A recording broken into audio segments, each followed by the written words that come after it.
Welcome to Triangle BNI. Today's show is brought to you by Simply Done Concierge. Folks, we can make money, but we can't make any more time. And so that's what the folks at Simply Done Concierge are there for you, whether it's meal prep, organizing, packing or unpacking, errand running, pet care, doing laundry. We'll come in the house and do whatever you need. We also help you with your business.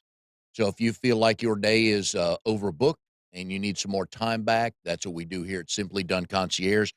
Go to simplydoneconcierge.com and tell us what we can do for you. I know we can help you.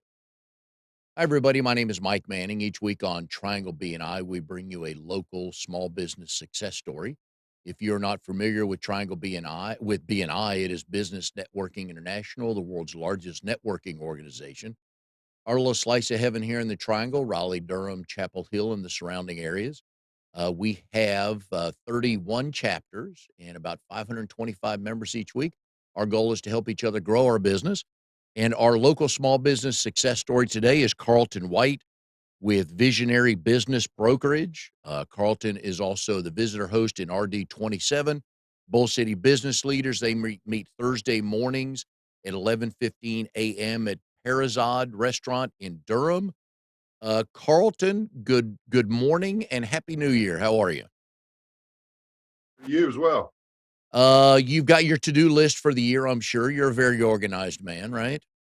Some days I'm more organized but other than others, but yeah, I would say I'd say that's a check mark plus yes. There you go. There you go. Visionary Business Brokerage. Okay, so you help people buy or sell businesses.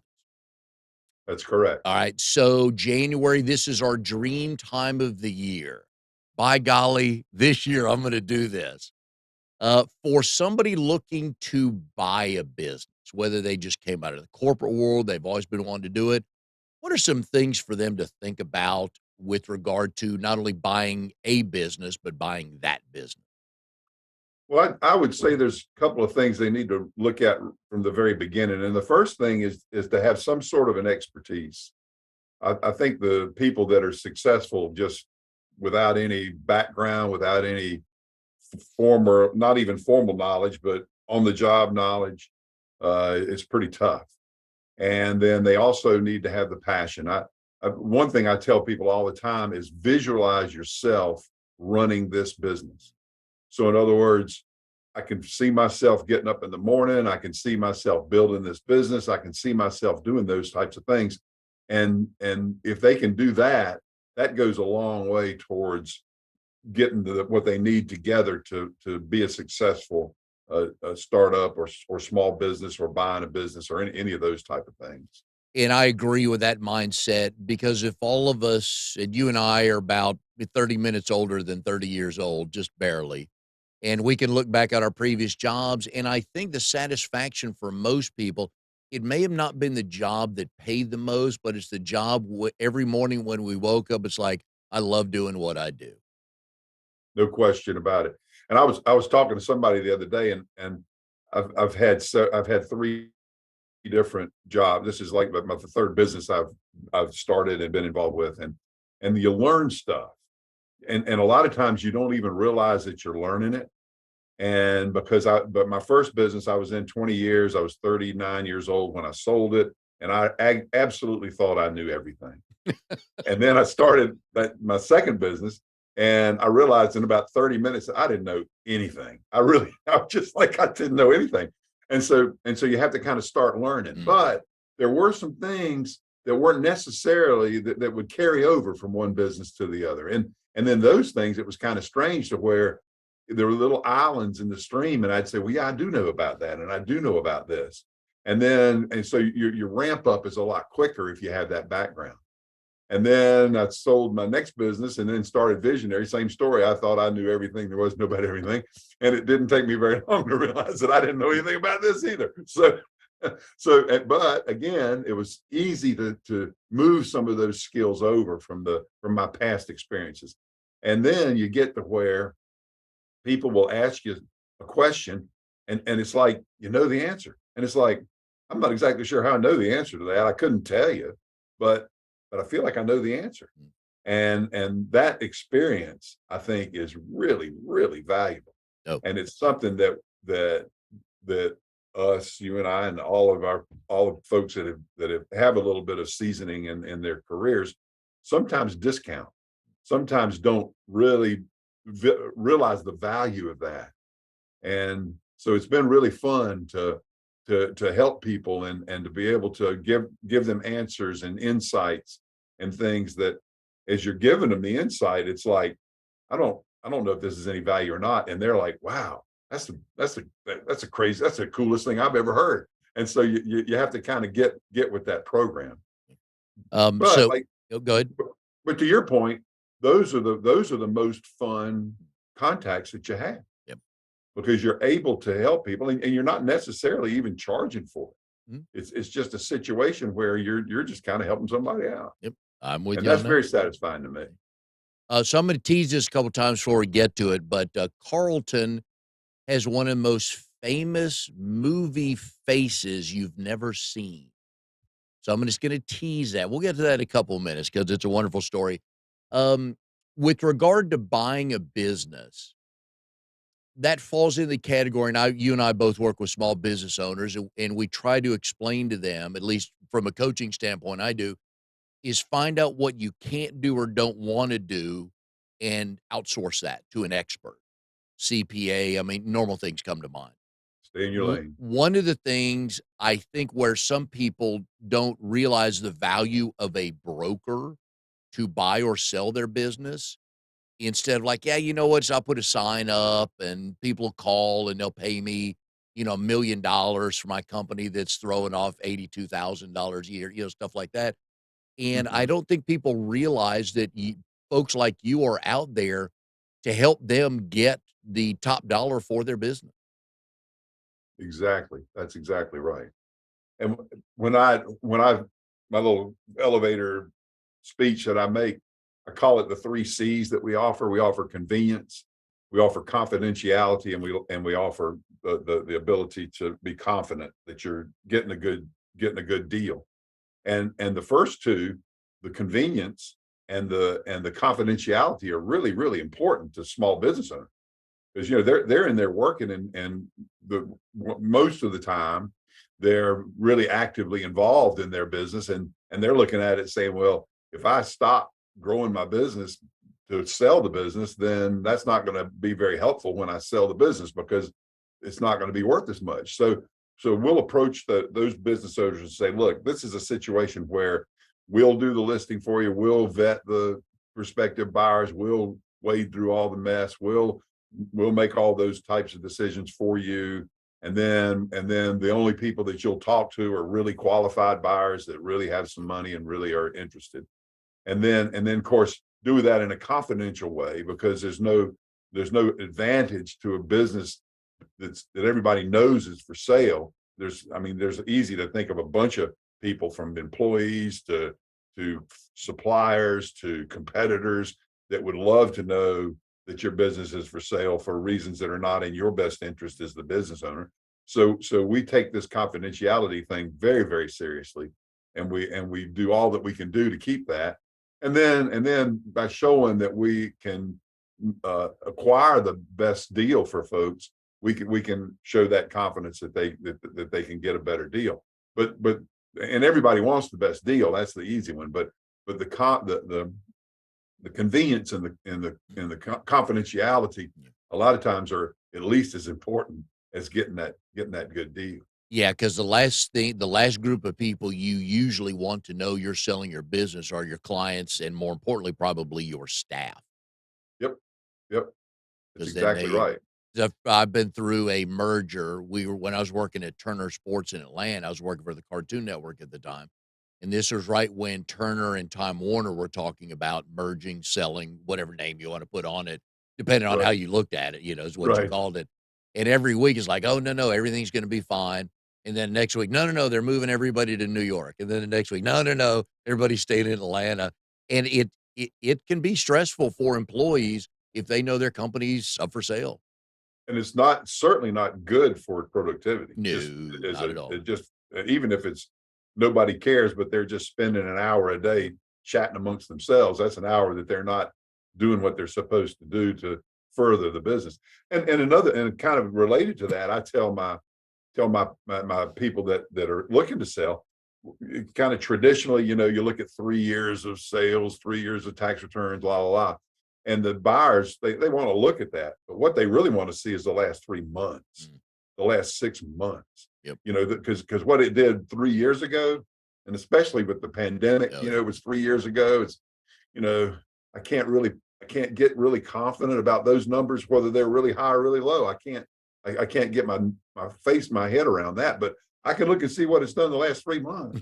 Oh, And yeah. if you're spending time and losing productivity and not doing the client service that you need to do, or whatever, that's certainly not a very good foot to put forward for us as brokers, which broker and salesperson, I think, is the same thing. And so I tell my people, I need to be your salesperson. So I need to know these things because I need to use that when I'm out selling your business. And you have to do some fancy footwork if you look at that last 3 month Yeah. number and it's kind of going in the tank. Yep. I'm with you on that. Always like to know how people come up with the name of their company. How'd you come up with Visionary Business Brokerage? Well, I think this is getting to be a little cliched, but I really think of myself as a visionary. I always have. And for better or worse, a lot of times it's worse, but it is what it is. And I think that a visionary is somebody that looks at a problem and tries to figure out an answer and is looking at the long term, and they really want to project that type of an attitude.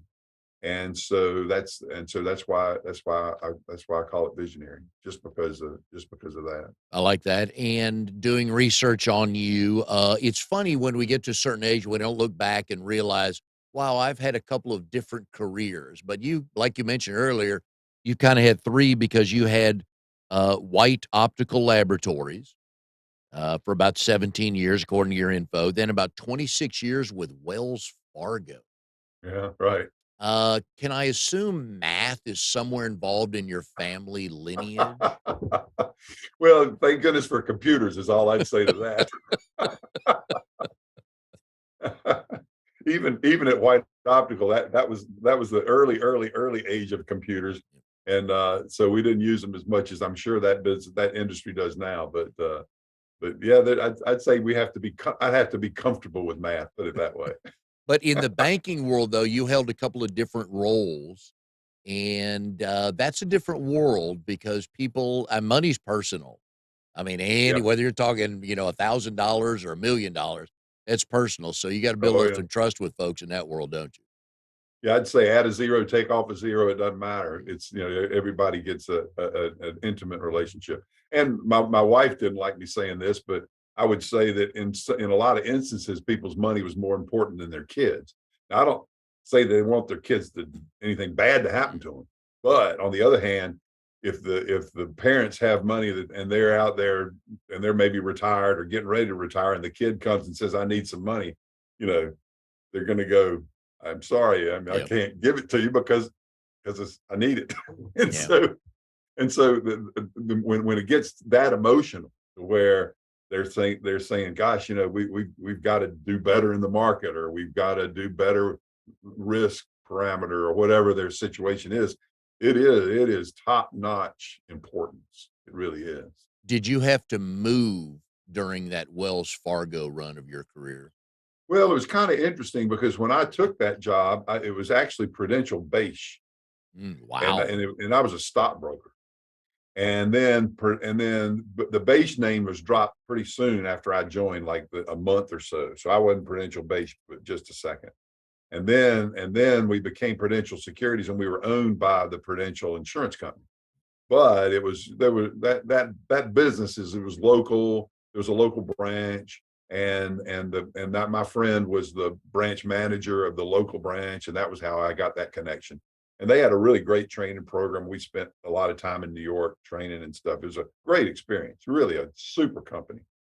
And then they one day my I made all this up just to tell you, but I had this vision that there was a whole bunch of Prudential insurance people and a whole bunch of Wachovia bank people had some kind of a meeting, and the Prudential Insurance never really knew what to do with stockbrokers. They knew what to do with life insurance agents, but stockbrokers are not life insurance agents. They're different animals. And then Wachovia had an outfit that they called Wachovia Securities, which was the genesis of Wheat First Securities out of Richmond. And they bought that up. And then I had this vision that the Wachovia people didn't really know what to do with the Wheat First people. and so they're probably, drinking, $1 zillion a bottle of scotch somewhere. And they said, why don't we merge these two together, put these groups together, push them over here to the side, and let somebody else worry about them. And that was the genesis of Wachovia Securities, which, you talk about selling or merging or buying or whatever. It was some kind of a arrangement that they made that was the combination of Prudential Securities and Wachovia Securities at the time pushed together. And that made the Wachovia Securities brand a nationwide brand because they were regional. Wachovia Securities was Southeastern pretty exclusively. And then back in 07 and 08, as everybody has really fond memories of those times, I know, where Wachovia on Thursday was doing great, and on Monday they were out of business. And then Wells Fargo swooped in and bought Wachovia Bank, and then that was how we got the name Wells Fargo. So I worked for Prudential, Wachovia, and Wells Fargo, and I never stood up in a different place. I had the exact same chair. Did you keep all the different business cards you collected through? I should. I think I've got some somewhere, and I threatened several times, to have the little thing, the frame, with all the business cards. And because I had some of them like for a month, they try one out or something. So I probably had like 6 different business cards and the same telephone. It was a black plastic telephone that I started making cold calls on my first day of work, and I had that almost till the end. At the very end, Wells came in and they had the new IPP phones and stuff, and so they took my black plastic telephone away from me. Now that was a terrible day. Yeah, I know. I thought you were going to make it all the way through. Now you have certifications in series 3, 7, and 8, and I won't go into detail what they are. Right. That must mean you're a pretty good test taker. Yeah, that's true. My wife says I'm too good, I'm a savant or something, but because I'm surely not smart enough to pass all those tests. But that was part of the SEC thing to have them. And I would tell my young brokers back, because I was involved in management a lot of the time with Wells, and I'd say, there's only one reason why they give you a certification, and that's so they can take it away. So just never ever forget that. And then it's work. It worked. You couldn't work in the business without those series 7s or 6s, or we had 7s. Some people have 6s, and 3 was something, I don't know, commodities or something, and 8 was like to be a branch manager. But they but the only reason they gave them to you is so they could take them away. And so be careful. Okay. So can I assume you had pretty good grades going through high school and college because you were a good test taker? Oh, I was definitely an underachiever. I played sports and I liked girls and I did all that. Enough said. Study. Enough said. Yeah. Class, you just tried to fit in between all the other things. Yeah, that's right. Yeah. I was talking to one of my grandkids the other day, and I said, she's 16, and I said, and she rolls her eyes at old Pat, but I said, if I could do it all over again, wouldn't it be wonderful to go back and really be interested in learning stuff? Because I was just doing the bare minimum, whatever I had to do to get the grade, and whether I learned anything or not, I didn't really care. Yep.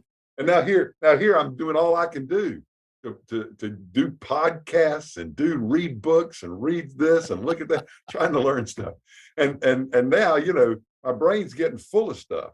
So so I have to take some stuff out and throw it away to get some new stuff in there. Yep. And back in the day, I had plenty of capacity. I could have learned that junk a long time ago. But I guess that's how the world works. It's supply and demand on information up there, right? Excuse me. So my advice to her is, please learn something. Yeah. Please learn something. She's, in about 30 years, she'll go, I should have listened to him. Yeah. That's exactly right. Yeah. I'm sure she's just like You can hear her eyes roll, Oh, yeah. Yeah. 16-year-old girl, what are you talking Yeah. about? Like, look, I hear that from my parents. I'm supposed to come to you as a safe place. So Right. I don't need a lecture from you. I just need playtime, man. Exactly. Exactly. So, before we get to your iconic movie role, Okay. you and your wife, Susan, 2 Right. kids, 6 grandkids, which, by the way, grandparent club is the best club ever.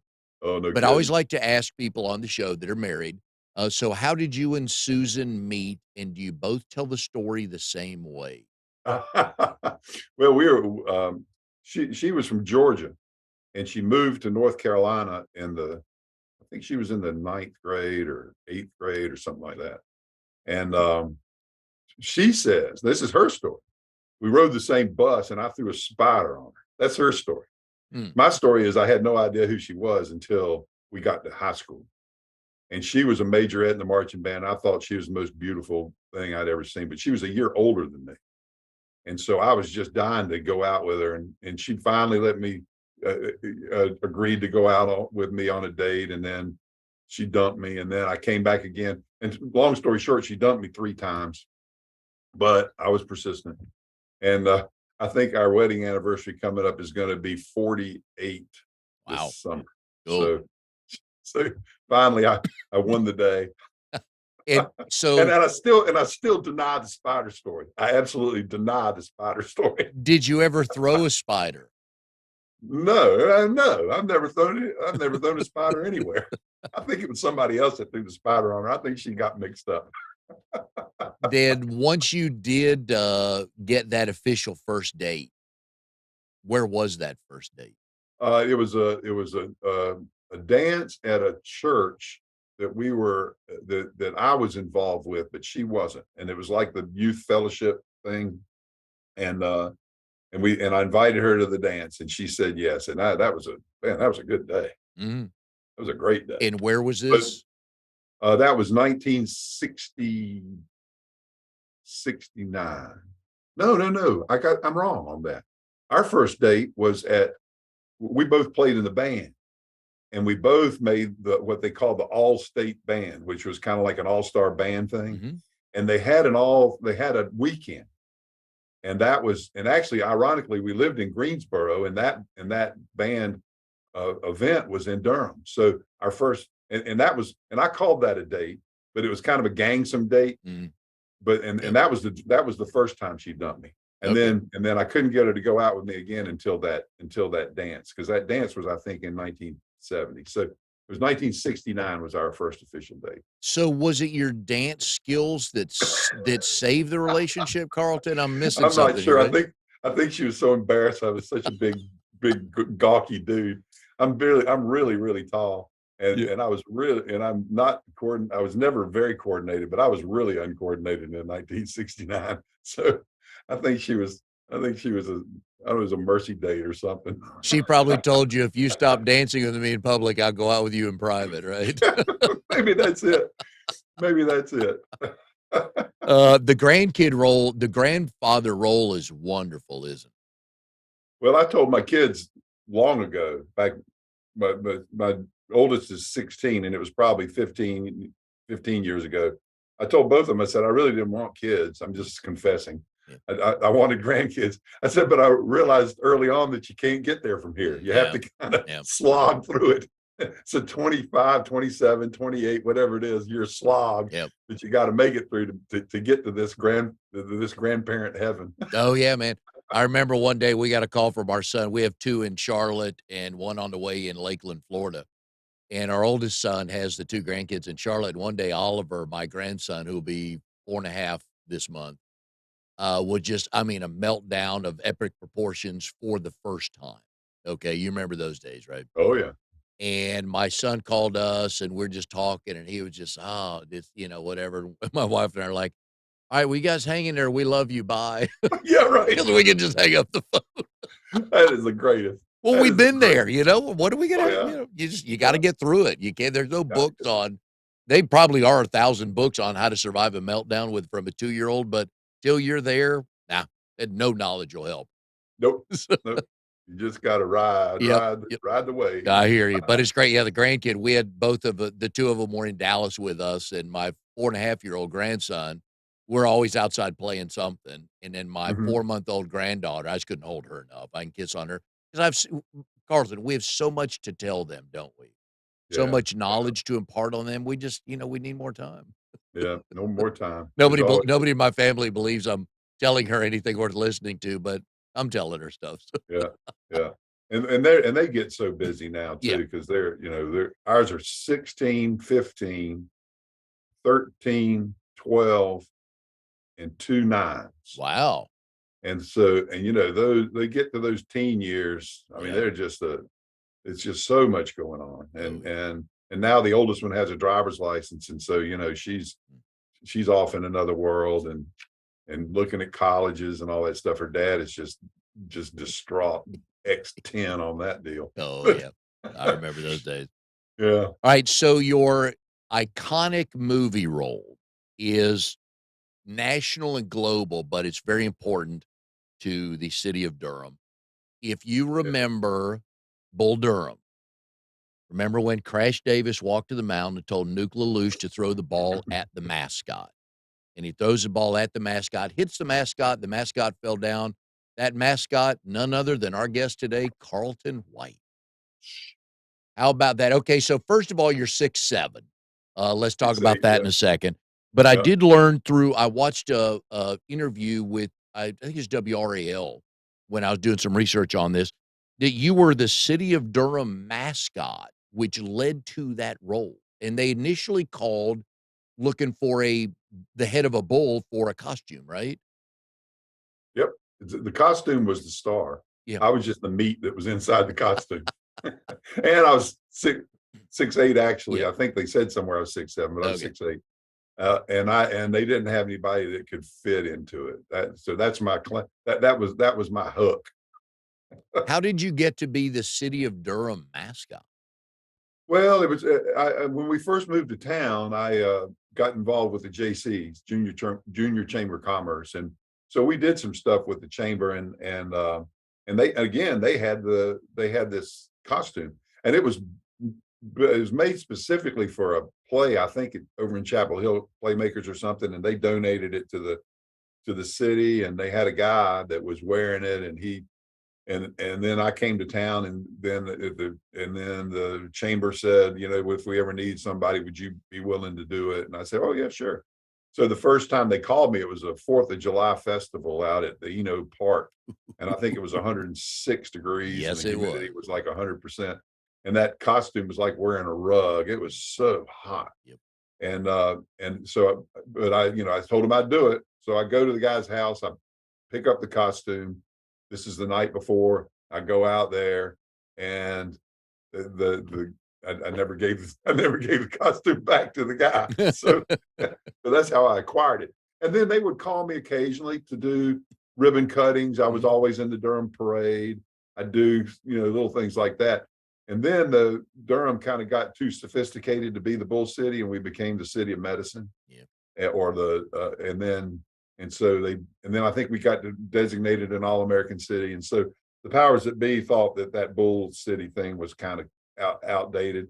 So the costume literally hung in my office for years, and they never called anymore Wow. until I get this call one morning, and they said they were in town to do this movie, and they understood through the chamber that I had a costume. And I said, yeah, I do. And they said, well, can we use it? And I said, well, sure, yeah, come on by and get it. So that afternoon, a couple of guys came and got it, took it off. Hour or so later, they called and they said, man, this is a big costume. I said, yeah. And they said, would you be willing to be in the movie? I said, no, I don't have time. Don't have any time. And then the next morning, I get another call from somebody else. And this person said that they were in charge of the casting or something. And the director had seen this costume, and he's got some really great parts for it. And we'd really love for you to do it, and blah, blah, blah, blah. And then she said the magic word. She said, we'll pay you. There we And then it go. was like, There we okay, go. I can do it. I'll all, buy some time. all of a sudden, your calendar freed up, didn't it? That's exactly right. And so that was it. So I became Durham people will recognize Woolly Bull. That's the bull Mm. now. And people say, well, you were Woolly Bull, and I have to correct them. I say, well, no, I wasn't Woolly. Woolly's my son. There you go. My name was Brody. Brody Bull was was the name of the bull that was the city mascot. Then the And then first now Bull City, all this Bull City Oh, stuff yeah. is Now it's kind of back. back. Yeah. It's back. So I've kinda liked the name, so yeah. so every time I see this, I feel like I was a big part of that. So Then you get the call. So when they decide to pay you and you decide to free up your calendar and accept the role, where do you go and when? I had a friend of mine at the taping. I don't know if it's one night or a couple nights they were there, and it was rainy and cold. yeah, well, most of all the things I did were at the ballpark, and we talked about in Durham. We talk about the old ballpark and Yep. the new ballpark. Well, all this was the new ballpark didn't exist, so it was all done at the old ballpark, and it was they filmed there. I think about 6 days or maybe 7 days, and they do what they call a casting call, and it was really a low budget movie. Mhm. So they had to be strategic in their casting calls. So what they do is if all their shoots were going to be close-ups, they would not call very many people. And so they would schedule all the close-ups like for the same day. Oh. And then if they were going to do the wide angle stuff, they needed more people in the stands. Mm. And so they'd call more people. Well, the casting people didn't know when the director wanted the bull to be there. So I got called every day. And Alright. so a lot of days I got there and never put the suit on because they didn't want the bull. So I would just be in the background. And so and the way they shoot them, if you and I were talking, they'd shoot you talking to me Mm. back to back to back to back to back, and then they'd reset and go around the other side, and it'd be me talking to you back to back to back to back to back, and then the editor does their magic and they make it look like we're talking to each other. Well, what they have to do with the crowd is obviously they've got to move the crowd. Yep. So the crowd's in the background, and then the crowd moves. So if you're really sharp, you could see that it was the same people, but we're on both sides of the stadium at the same time. So Now, when did you know, and also in the story that you were hit 9 times, and we'll get to that in a second. When right. did you know you were going to be hit by a baseball? The day I walked in there and the director said, "Carlton, stand right here, Okay. and this won't hurt." And Tim Robbins actually threw the ball? No. Tim Robbins is really a nice guy. Really is. I guess he still is. But at the time, he was kind of a rookie. Nobody knew him much in the Yep. movie business or in the movie. But he couldn't hit the side of a barn with a baseball. He just was terrible. But they had the guy, Tommy Green was his name, and I think he pitched in the Orioles organization or Yeah. something. I don't think he ever made it to the majors, but he was the one that threw the ball, and he could throw it. And it hurt, or you felt it enough, right? Well, the truth is, it was not a real baseball. It was kind of a prop baseball, Okay. same size and color and everything, but it was mushy. It wasn't hardball. And he could throw pretty good, but the target was the head, but he missed several times. And so all they told me to do was say, when you feel it hit you, fall down. Yeah, that So was I my said, next question. okay. Yeah, you do that. And also in the interview, you were laughing with whoever the reporter was about you get paid in movies for speaking parts, and you didn't have a speaking part, but they dubbed in the groan when you got hit, right? Yeah, and I don't know if groan is a speaking part or not. I never did figure that out. But it didn't matter because I'd signed a contract. Every day I'd come in, I have to sign a contract that said that all they're going to pay me was $90 or something a day or something was what they paid. Which back then Oh, 90 yeah. bucks was pretty Yeah. good. And how long? But they did pay me that day. I got a bonus. I think they paid me $90 times 9, Okay. $90 for everyone. But then later on, I learned that if they had to have gotten a real stunt person to do that, that would have busted their budget. So Yeah. they were happy to have me take one for the team.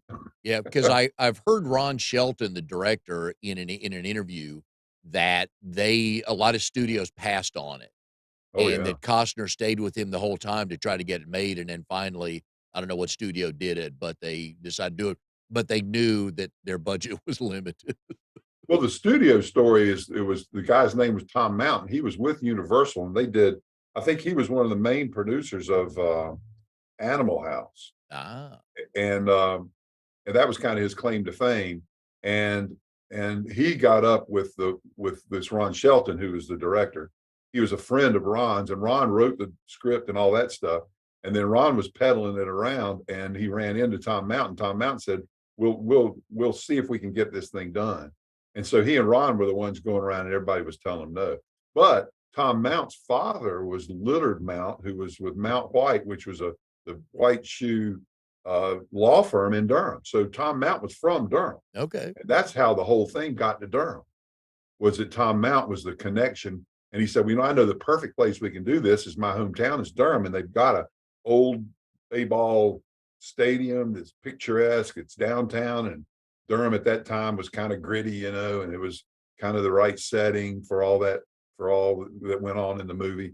And so that's how we got to Durham, was Okay. that connection. Oh, nice. I didn't know that.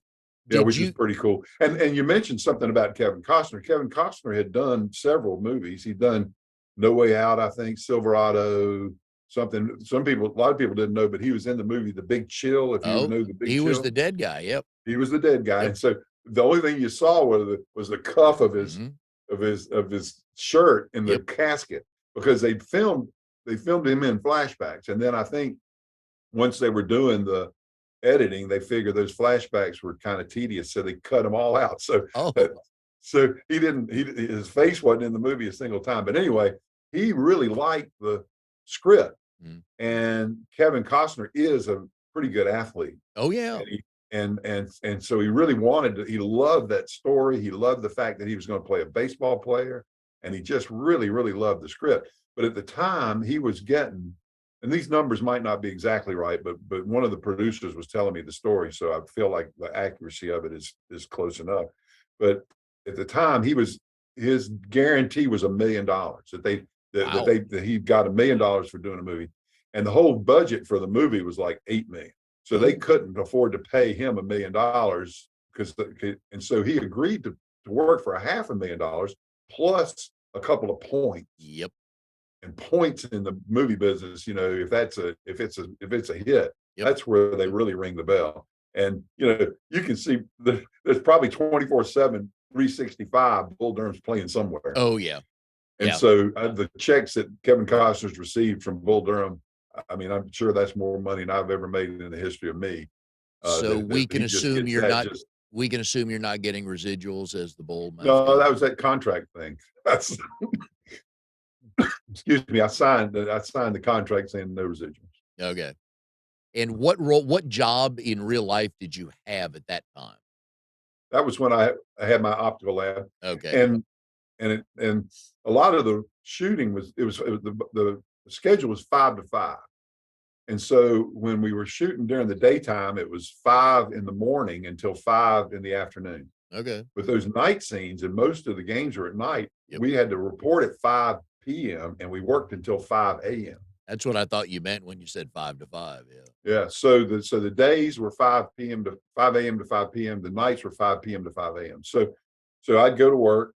I'd come home. I wouldn't go home. I'd go straight to the ballpark, get there at 5 o'clock, sign my little contract, have my little chicken sandwich. I think some chicken outfit Yeah. had their picture on the outfield fence, so they supplied chicken sandwiches. And then I'd work out there. And the deal was, you'd be there at 5 o'clock, you'd sign in, and you said you'd get paid $90 a day, and a day was from 5 o'clock until they said that's a wrap. Okay. And sometimes, I think one day we started at 5 and at 7 o'clock, that's a wrap. Wow. So we got paid. Sometimes it was 4 o'clock in the morning before they wrapped. So you just didn't know, Yeah. because you Did didn't know you what they had planned. did you get any time with any of the actors on screen? Not the ones that are prominent on screen, did you get any time with them off screen? Yeah, yeah, especially Kevin Costner. Kevin Costner was so friendly. They had, these little Winnebago like trailers over there in the background that you couldn't see for him. But I don't remember him ever going into that trailer. I think when he was taking breaks, he was sitting with everybody and goofing around with the ball players and interacting with the people. And I remember I told somebody at the time, I said, I didn't know who Kevin Costner was because I was not that into it at that time. But I said that guy right there is going to be very successful because he understands exactly who writes his checks, and it's the people that write the checks. Yep. And then that's come to pass because Kevin Costner's this Yellowstone thing is huge. Oh yeah. And but he's had some turkeys, and if he'd been a jerk as he was going up, you have a couple of turkeys, there's nobody's going to help you on the way down. Yeah, and I always like listening to interviews with either actors or songwriters, and something that just blew up, something they did just went, like Bull Durham. And they say, "Did you ever see this kind of success happening?" And usually it's like, "Nah, we weren't really. We knew it was funny, but you just don't know." And looking at the budget of this movie and them going through, however many movie houses they had to go to get so many iconic lines out of one movie made for $8 million. I think they knew because somewhat because it was $8 million to make it, and then they spent I think $10 million promoting it. Okay. So I think once they had it done, I Mhm. think some people recognized that it was a pretty good movie. Yeah. And I think it's a pretty classic story. It's not, it's Yeah. not, it's a classic story. But and of course, I'm very, very biased because it's the best movie I've ever been in, and so and so. But to me, it's like it should have won 5 Academy Awards, Yeah. especially for supporting barnyard animal. Yeah. Now, But when did you see the movie for the first time? I'm sorry, say that again. When did you see the movie for the first time? They came back to Durham and they did a premiere event, and it was at the Carolina Theater, Yeah. and they invited some of the people that had been involved, and so that was a big deal. That was a Did real big did deal, and they that was introduce fun. you as the mascot who got hit No, 9 they times? didn't. They didn't really introduce it because nobody was there much because they really had they had the big deal out in Los Angeles where all the people Yep. came, but it was but no, I was kind of low profile. Did you know anybody else, any friends or contacts of folks you knew that ended up being an extra in the stand? Oh, that's a good question. After the fact, I did, but no. I mean, it was just me coming from work, just you know, had a little side gig there And the for glamour a of that week, role was you sign in at 5 p.m. and you just sit and wait, right? sit and wait.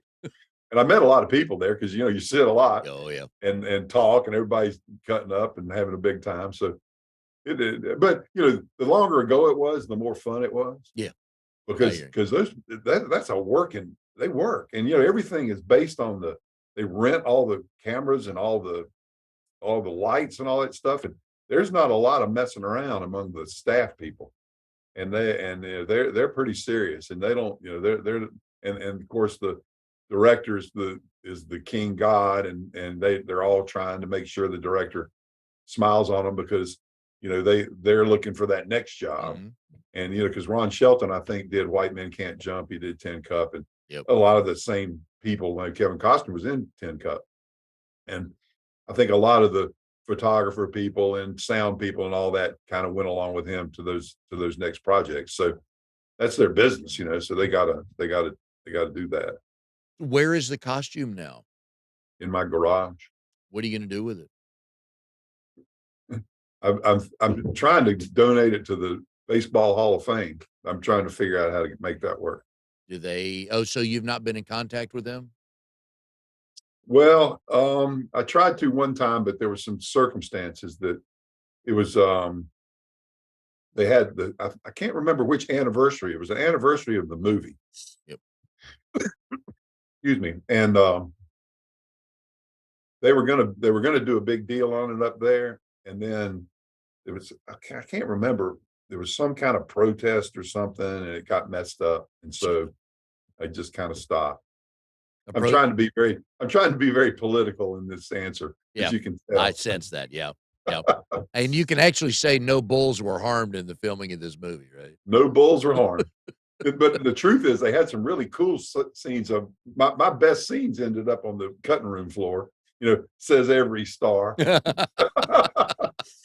They had one where I was in the line buying hot dogs. They had some where I had this little umbrella. I'd walk around in the rain. Oh, They had a lot of nice. cool things that and I'll tell you this, and I think this is the really interesting part to me is how that movie business works.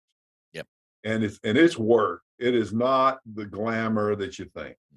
And there's a lot of politics and there's a lot of mess and a lot of stuff that's probably not family friendly that goes on.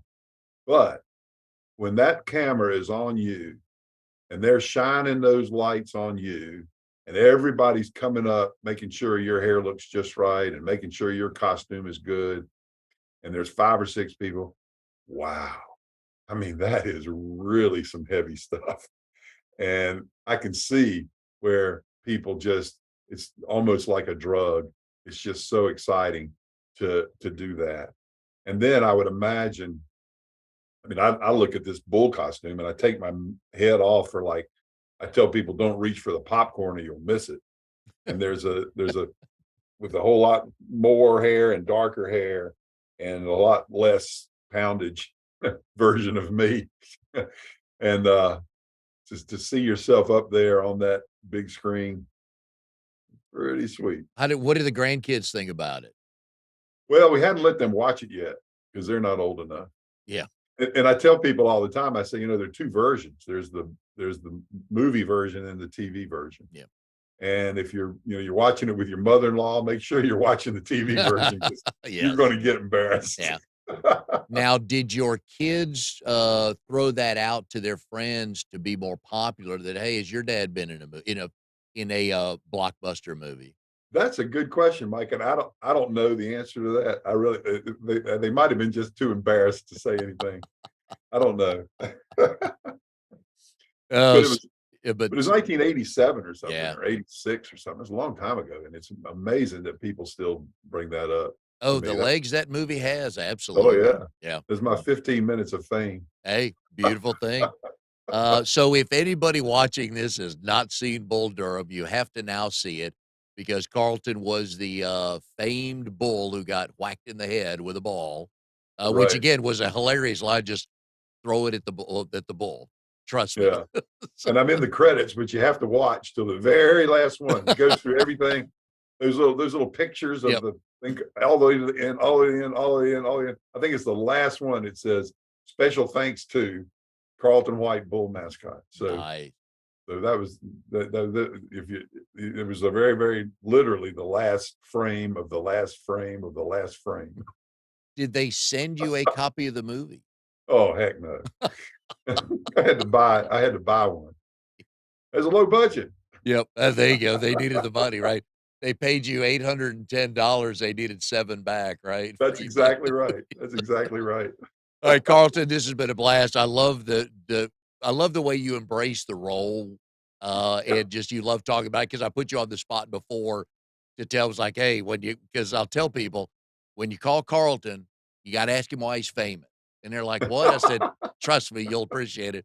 So a couple of people call back, it's like, man, what a great story. So, Well, I'm uh, waiting for the next role for a barnyard animal. yeah, I might have to get a new agent or something because I don't know. well, I haven't gotten yeah. any sense. Yeah, maybe you need a new agent, right? But Right. you did say you were personally available for Bull Durham, the sequel, but the lead actors weren't as available, right? Yeah, that's right. They moved up. Annie Savoy, which is Susan Sarandon. Yep, They're big time now, and Tim Robbins, and even Robert Wool. He was the yep. he was the pitching coach or something, He's funny. and Yep, he was really great yep. too. I need to give him a shout out Good. because he was super with the crowd. He got it too. He knew Yep. the school. Yeah, I've seen some of his comedy stuff before, and he's good. Yeah. Yep. All right, so give us a quick tip. Somebody wants to buy or sell a business this year. What's one or two things they need to get in order first? Well, the number one thing is make sure your finances are in order. No funny money, no crazy stuff going on. That you can and we can see all the expenses are expensed and all the sales are sales. Yeah. That's a word. The other thing is you need to make sure that you're doing all you can do to replace yourself because that's really the number one issue that buyers have is if I buy this business and this person's working 90 hours a week and it won't go on without them, that's going to be hard to sell, hard to sell that business. So as hard as it is, you need to be thinking about, I got to replace myself. I've got to have a management team, a strong management team that we can tout as being willing to take that business and operationally keep moving it on. And then the new owner, all they need to do is provide the vision and the financing and the overall running of the business, and not the day-to-day operation. Yep. I'd say those are the two most important things. Good. All right. So we appreciate the tips on that and the stories on Bull Durham. Again, most people would like, okay, I'll do that role, right? Just to be in a movie of that stature. So Right. glad you're part of Right. that. Glad we have the connection. We could share those stories today. And Yo, Carlton, thanks, Mike. thanks for being on the show. And we'll see everybody next time on Triangle BNI. Thank you, Mike.